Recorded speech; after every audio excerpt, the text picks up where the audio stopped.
ঠিক আছে। আপনি কি দেখছেন?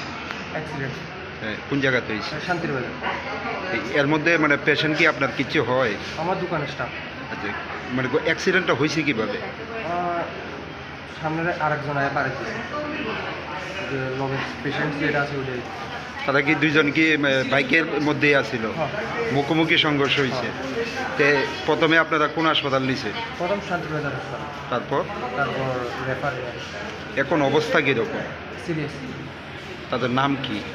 নাম হৃদয় বণিক। আর আরেকজন যে আছে? শান্তি চক্রবর্তী।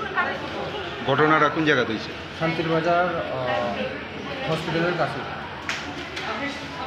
হে বাড়ির থেকে মনে হয় হসপিটালের থেকে আইতেছে, আর ওইটাও মনে হয় হসপিটাল থেকে যাইতেছে। একটা চৌমনি মুখটা আছে না, মুখটাতে দুইজনে মুখামুখি। দুজন কি বাইকেই আসছিল? হ্যাঁ, দুইজন বাইক। আপনারা পরে কিভাবে খবর পাইছে? ওই মানে যারা চিনে রাস্তাটা ঘুরে রয়েছে, 15-20 মিনিটের মতো ঘুরে রয়েছে, এরা আমার কাছে খবর পাঠাচ্ছে মোবাইল করে।